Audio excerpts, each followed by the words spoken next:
My sister laughed in my face when I asked her to split the utility bill.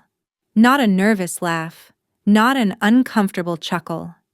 A full, condescending laugh, the kind you give someone who just said something incredibly stupid. "You want me to pay utilities?" Brittany said, still laughing, wiping her eyes like I'd told the funniest joke she'd heard all year. "For what? Living in Mom and Dad's old house? Please." She leaned back in the kitchen chair, my kitchen chair, crossing her arms. "If you have a problem with the arrangement, sue me then." I didn't react. I'd spent 5 years swallowing reactions around my sister.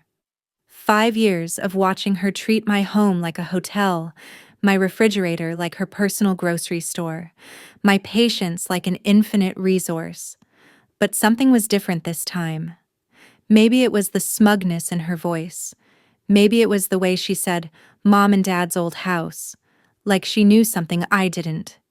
Maybe it was just that I was finally done.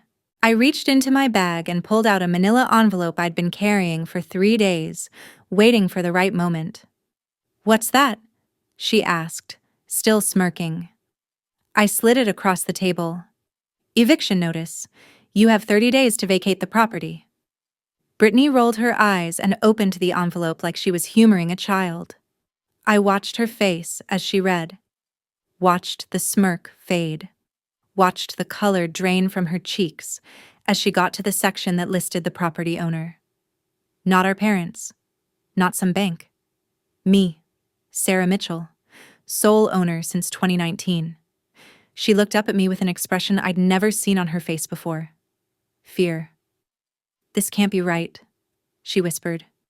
"It's very right," I said. "And your 30 days start today."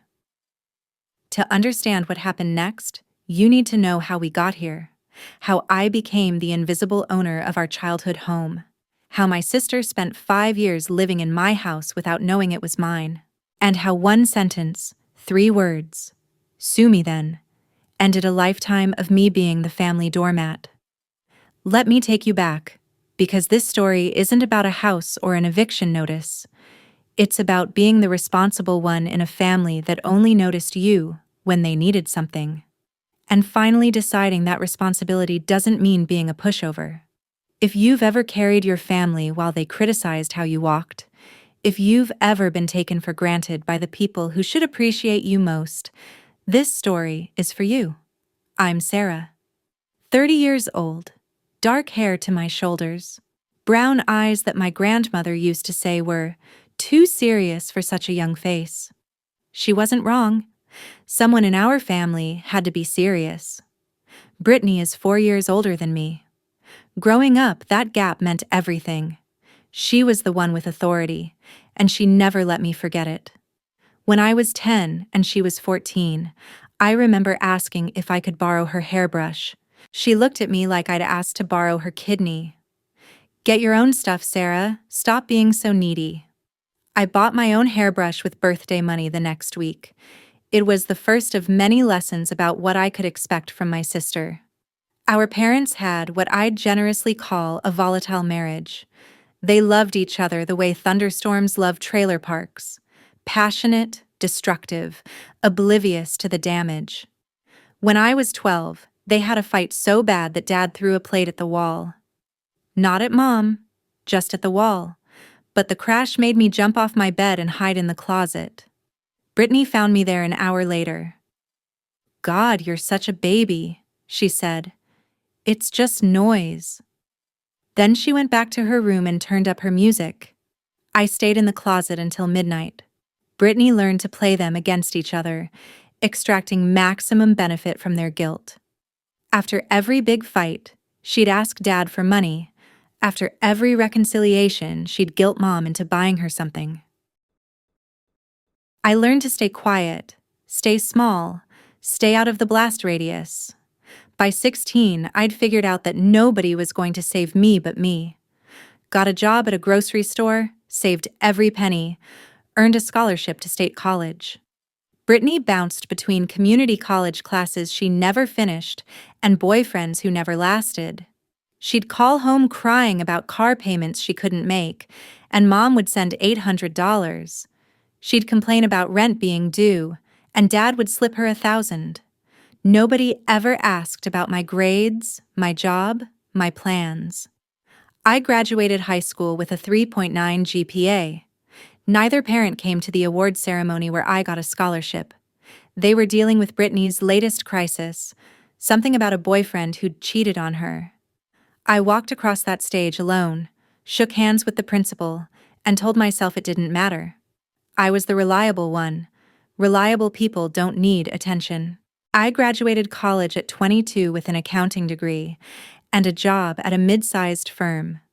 Steady work, building my credit score like a religion. Then my parents' marriage finally imploded. The divorce was brutal. The house on Maple Court became the central battlefield. Mom wanted to sell and split proceeds. Dad wanted to keep it out of spite. Neither wanted the other to win more than anything else. Mom called when I was 24. The house is going on the market. Some stranger will live where I raised my children. $218,000. It seemed impossible. But that house was the only stable thing from my childhood. The backyard where I learned to ride a bike, the kitchen where Grandma taught me her famous pot roast, the bedroom where I'd hidden during fights, reading under covers with a flashlight. I called a mortgage broker. Good credit, stable job, significant savings. If I stretched, really stretched, I could make it work. 2 weeks before listing, I made an offer through a third party. A real estate investor friend agreed to be the face of the transaction. $5,000 above asking. Quick close. My parents took it without hesitation. They never knew they sold their house to their own daughter. Sarah Mitchell, sole owner, age 24. I told no one. The moment family found out I had an asset, I'd never hear the end of it. The house was mine, bought with my own sacrifice. For once, something just mine. I rented the house to an older couple for 3 years. Paul and Margaret Henderson. They treated the property beautifully and became something like surrogate grandparents. Margaret would insist I stay for coffee whenever I visited. When Margaret passed away, Paul couldn't bear to stay. He moved to a retirement community but asked to visit occasionally. Too many memories, but I can't let go completely. I told him he was welcome any time. That's when Brittany reappeared. She'd been in Colorado with her latest boyfriend, some guy named Travis with a business opportunity that definitely wasn't a pyramid scheme. The relationship imploded. She called crying. Nowhere to go. No money. Mom had moved to Florida. Dad was on wife number 3. Just a few months, she sobbed. Until I get back on my feet.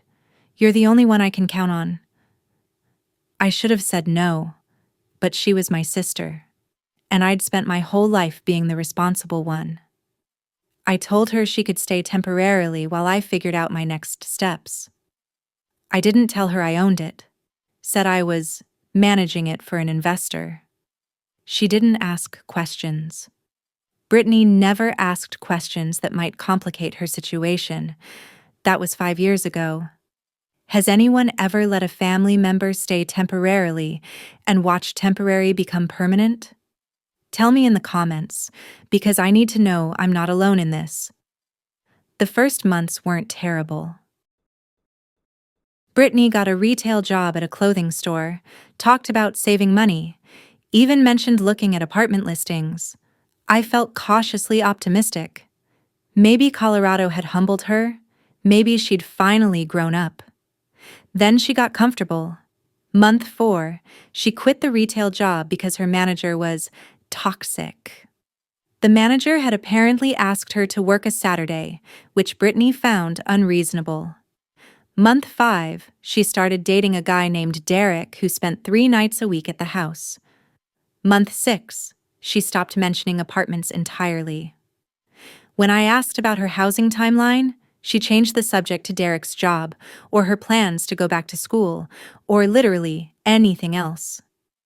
By month 8, she'd redecorated the living room without asking.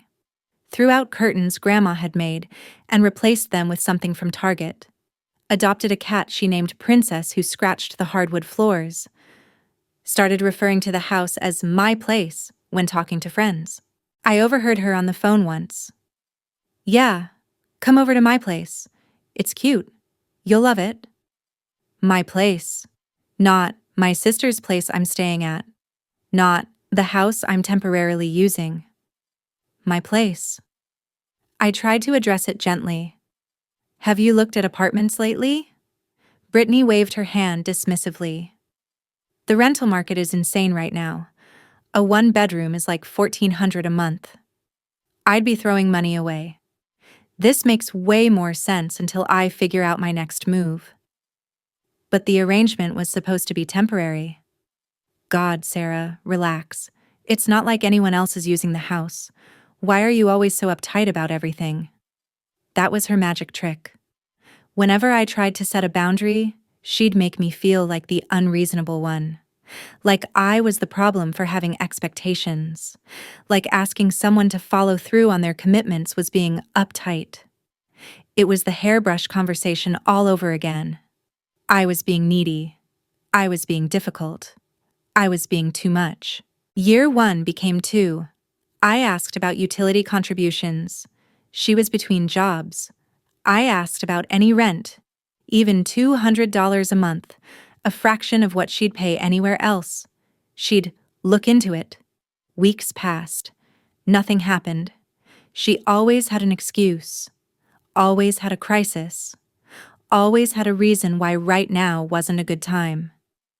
Meanwhile, I was paying the $1,200 mortgage, the $300 in property taxes, the $150 for insurance. All while Brittany lived there for free, worked sporadically, spent her money on clothes and restaurants and weekend trips. I saw the photos on social media. Beach vacations in San Diego. Concert tickets for artists I'd never heard of. A new designer purse for her birthday that probably cost $600. But rent, utilities, absolutely out of the question. Year 3, her boyfriend Derek moved out after a dramatic breakup. Brittany called me sobbing, spent 2 hours describing his betrayal in exhausting detail. She needed extra support during this difficult time. She couldn't possibly think about logistics when her heart was broken. I kept paying, she kept taking. Year 4, I got promoted to senior accountant, real responsibility, a $15,000 raise. I was proud of myself for the first time in years. When I mentioned it to Brittany during a visit, she barely looked up from her phone. Must be nice to have a boring desk job that just hands you money. No congratulations. No acknowledgement of the decade I'd spent building my career while she drifted from crisis to crisis. Just dismissal. Just the assumption that anything I achieved must have come easy. Paul Henderson still visited the house occasionally. He'd call me afterward, concerned. "The yard's overgrown," he'd say. "I offered to help, but your sister said she'd handle it. I don't think she's handling it." Or, "There's a leak in the upstairs bathroom. Water stain on the ceiling. Has she mentioned it?" She hadn't. Of course she hadn't. Why would she mention a problem that would require effort to solve? Year 5. Last November. A letter from the county. Property taxes past due. Impossible. I had automatic payments. But they'd been bouncing for 3 months. Brittany had intercepted the notices from the mailbox and never told me. When I confronted her, she shrugged. "I didn't know what they were. Just fix it." Have you ever felt invisible in your own family? I fixed it. Paid the $400 penalty. Set up new notifications. Brittany never apologized. That night, I sat alone in my apartment and cried. Not because of the money, because I finally saw the pattern. I was invisible to my own family. Always had been. The responsible one. The reliable one. The one who could be counted on while asking for nothing. And the more I gave, the more they took, the more invisible I became. That's when I started really talking to Paul Henderson. Over coffee at my apartment, I finally told him everything: that I owned the house, that Brittany had lived there free for 5 years, that I didn't know how to fix it without destroying my family. Paul listened without interrupting. When I finished, he looked at me with sharp eyes. "Sarah, did you know I was a real estate attorney before I retired?" I didn't. In 3 years, I'd never asked. "Your sister has no legal claim to that property. You've been more than generous. But generosity without boundaries isn't kindness. It's self-destruction." He paused. "At some point, you have to decide. Keep being the family ATM? Or actually live your own life?" The thought of confronting Brittany terrified me. What if Mom never spoke to me again? What if I ended up alone? "Margaret worried about you," Paul said softly. "She saw how hard you worked, how little appreciation you got. She said you reminded her of herself, too responsible for your own good." He smiled sadly. "Consider this me giving you permission to put yourself first, on her behalf." Over the next 3 months, Paul walked me through everything: legal process, documentation, timeline. Every meeting he reminded me I wasn't being cruel. Brittany was a 34-year-old adult who'd exploited my kindness for 5 years. Whatever happened next was consequence, not cruelty. I prepared quietly. Original purchase records, the deed, bank statements showing every payment, screenshots of Brittany's vacations while she claimed poverty, emails where she deflected my requests. 5 years of evidence. There were dark nights. Lying awake wondering if I was the villain, if boundaries made me a bad sister. Paul reminded me that guilt isn't wrongdoing. You can feel guilty and still be right. Guilt is a feeling, not evidence. The evidence is 5 years of giving with zero reciprocity. That's not family. That's exploitation. What would you do? Keep the peace and keep bleeding? Or finally stand up? In February, I gave Brittany one last chance. Sat down with her for the most direct conversation we'd ever had. $200 a month for utilities. That's less than half what they cost. She laughed. "Where is this coming from? I'm living in Mom and Dad's old house. You're just the property manager. Family helps each other. So help me. $200 a month. And if I don't, then we'll have a different conversation." "What? Evict me?" She laughed. "You can't. You don't own the house. And even if you could, you wouldn't. You're too worried about what Mom and Dad would think. You've always been too scared to stand up for yourself. That's why everyone walks all over you." Something in me went cold. Not angry. Clear. "You're right," I said quietly. "I have let people walk over me. That's going to change." "Sure it is." She rolled her eyes. I left. Called Paul Henderson. "I'm ready." 3 weeks later, the paperwork was complete. Eviction notice. 30 days to vacate. Everything signed, notarized, legally airtight. Paul had reviewed every document personally. "This is clean," he said. "She has no leg to stand on." I carried that envelope for 3 days before I found the right moment. Brittany had been texting me passive-aggressively about the Wi-Fi being slow and asking when I was going to upgrade it. I didn't respond. I just waited. When I finally went to the house, she was sitting in the kitchen scrolling through her phone. Didn't even look up when I walked in. "The Wi-Fi thing is getting really annoying," she said. "Can you call the internet company? I actually need to talk to you about something else." "Fine. What?" Still not looking up. "I need you to start splitting the utilities. $200 a month." That's when she laughed. That's when she said the words that would change everything. "You want me to pay utilities? For what? Living in Mom and Dad's old house? Please, If you have a problem with the arrangement, sue me then. I reached into my bag, pulled out the envelope, slid it across the table, and I watched my sister's world collapse. This can't be right. She read it again. You own the house? Since when? Since 2019. I bought it during the divorce so strangers wouldn't get it. Mom and Dad said they sold to an investor. A company I controlled. They never asked questions. Neither did you.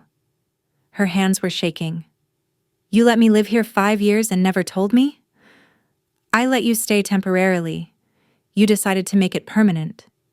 You decided to take advantage for 5 years without contributing $1. You said I was too scared to stand up for myself. I leaned forward. You were wrong. This isn't legal. You can't just evict family. I've consulted an attorney. Everything is legal. 30 days. If you're not out, the sheriff removes you. She tried tears, then anger, then threats. She'd tell Mom and Dad, turn the family against me. Go ahead. Tell them how you lived rent-free for 5 years while I paid everything. Tell them about your vacations while you claimed you couldn't afford $200. I have documentation for all of it. When you're done telling your side, I'll tell mine. Brittany went silent. She'd always counted on me being too passive. She'd miscalculated. She called a lawyer, some guy who sent a threatening letter about tenants' rights. I forwarded it to Paul. He called back laughing. This lawyer is bluffing. Everything was done by the book. Paul called him directly. Attorney to attorney. I don't know what was said. But Brittany's lawyer never contacted me again. The second lawyer reviewed documentation and advised that fighting would be expensive and pointless. The house was mine. The eviction was valid. She didn't leave quietly. Called Mom crying about how I was throwing her onto the streets. Called Dad, who sent an angry text about loyalty. Posted cryptic things on social media about betrayal. I didn't respond. Just waited. Mom called again. Is it true you own the house? Yes. Why didn't you tell us? Because everyone would expect something. Just like always. I wanted one thing that was just mine. I don't understand you, Sarah. I know, Mom, that's the problem. Brittany moved out on day 27, left the house a mess, holes in walls, stained carpets, overgrown yard, but she was gone. Paul came over to assess the damage. Fresh paint, new carpet in a few rooms, landscaping. You could have it back in shape within a month. I was thinking of living here. Finally. He smiled. Margaret would have loved that. I spent the next month working on the house, repainted the walls, found beautiful hardwood under the stained carpet, restored Grandma's rose garden, cutting away neglect to find the original bushes still alive. I moved in on a Sunday in May. Stood in the living room surrounded by boxes and felt peace. Real peace. My house. My life. Brittany texts occasionally, always needing something. I don't respond. She's renting an apartment now, works at a call center, complains about how hard life is. Sometimes I feel a twinge of guilt. Then I remember her laugh. Sue me then. The certainty that I'd never stand up for myself. She was wrong, and she's paying rent now for the first time in 5 years. That's not cruelty. That's life presenting her with reality.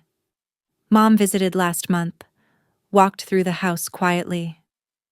You did a beautiful job, she said.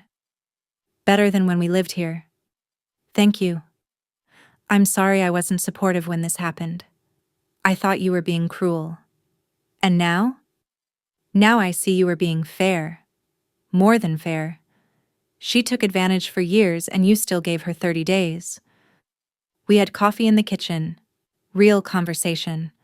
Probably the most honest we'd ever had. Paul still comes by. He's become something like a grandfather.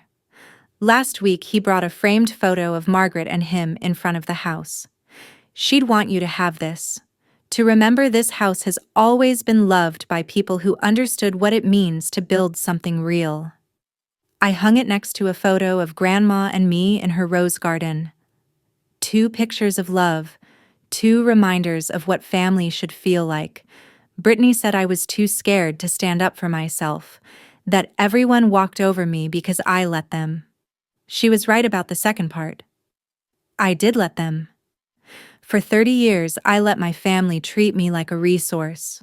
But she was wrong about the fear. I wasn't scared. I was waiting. Until I had strength and clarity. Until I understood that being responsible didn't mean being a doormat. The house is quiet now.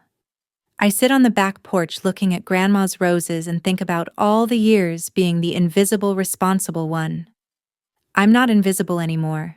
I'm just Sarah, 30 years old, in a house I saved, living a life I built. My sister said sue me then, so I did. Legally, quietly, completely, and now I'm home. If you've ever been taken for granted by family who saw your kindness as weakness, this is for you. If you've ever given and given until there was nothing left, and still been told you weren't doing enough, this is for you. If you've ever finally found the courage to say no, to set a boundary, to stop bleeding for people who never noticed the wound, this is for you. Tell me in the comments, have you ever had to evict a family member from your life, literally or figuratively? What finally made you do it? I read every story. And if you want more stories about people who stopped being doormats and started being people, subscribe. Sometimes the most powerful thing you can do is slide a piece of paper across the table and watch someone realize they underestimated you.